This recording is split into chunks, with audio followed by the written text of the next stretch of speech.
Hi folks, Matt Easton here reviewing for Scholar Gladiatoria channel. I'm looking here at a traditionally made Sheffield Bowie knife. So, first thing to say is that I got this knife many years ago. However, it is from the makers of a Wright and Son that you can still buy Bowie knives from now. And I have actually used it a fair amount. And I've resharpened it numerous times, but it remains in pretty good condition. I believe that these currently retail for somewhere in the region of £40–45 through websites that sell Sheffield made knives. You'll notice it's mirror polish, and you can actually see the camera there. I just noticed in the reflection on the blade, which is quite interesting. First thing to say is that it is a Sheffield Bowie knife. A lot of Bowie knives that were made in the 19th century were made in Sheffield. That's right, it might be an iconic American knife, but a lot of the best quality ones were made in England and sold to the Americans. It was a big export trade from Britain. This is a Sheffield knife. Sheffield knives are still made by blade makers working out of Sheffield who've trained through a kind of apprentice system in the same way that they used to, and so they are talented guys using, for the most part, carbon steel to hammer out blades, forge blades in the traditional way as they were made 150 years ago. However, the designs have changed a bit, and in a way they've become a bit I suppose they're now making what they perceive to be a Bowie knife rather than necessarily what was a Bowie knife in the 19th century. What do I mean by that? Well, first up is the size. This has a 6-inch blade. A 6-inch blade is pretty small by 19th century Bowie standards. It might be useful for a modern hunting knife or fieldcraft knife, but 6 inches is pretty small for a self-defense knife, and let's be honest, Bowie knives were mostly self-defense knives. They were used for hunting, but they were often quite fancy. They were often engraved on the blades and had fancy handles, and they were really a thing of status and self-defense. They were a weapon. 6 inches is, whilst it is enough for a weapon, it's fairly small by Bowie knives of the day. Most Sheffield made Bowie knives of the 19th century tend to have between 7 and 13-inch blades, so it's, you know, quite a bit bigger than this. This is below the smallest end of the spectrum, I would say, in general.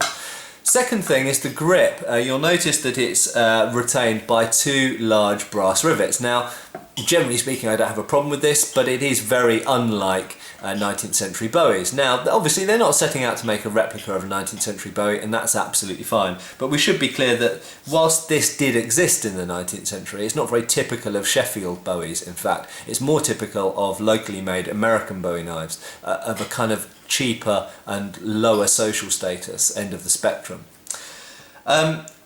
This actual example, how is it made? Right, and how good is it? First up, I want to say, let's just look at the, let's get the scabbard out of the way. The scabbard is fairly crap, okay? For some reason, despite the fact that they charge a fair amount for Sheffield made Bowie knives, even at the high end of the spectrum, even if you're paying £100 for them, they seem to give really crappy scabbards, and this really annoys me.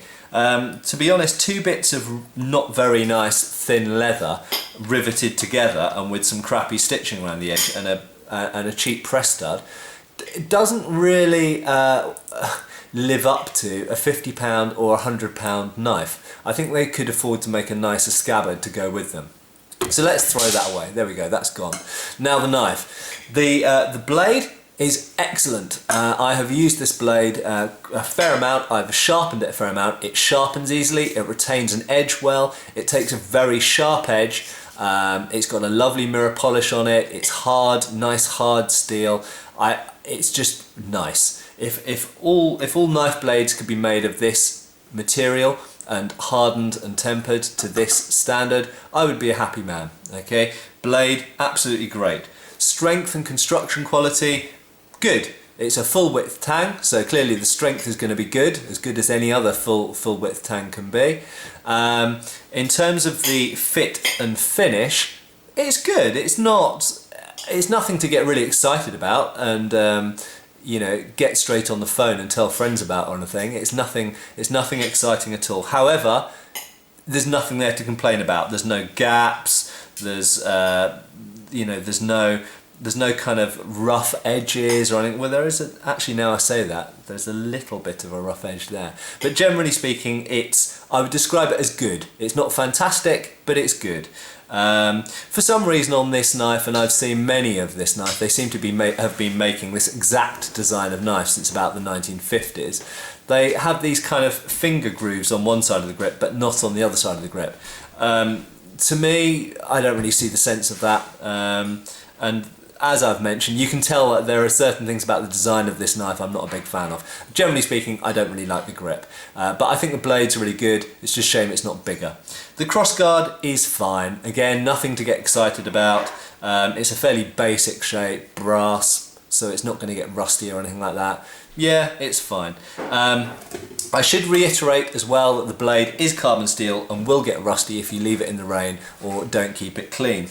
So, it is made by Wright & Son, who are a make you can still buy knives from. They make all sorts of knives, including small knives and medium-sized bowies and big bowies, and you can find them by Googling them. So there we go, what I would describe as a small bowie for camping or hunting purposes. Pretty good finish, very nice quality blade. And you're really paying for the blade with this, and you're not really getting much with the hilt or with the scabbard. But fairly nice knife nevertheless. Cheers!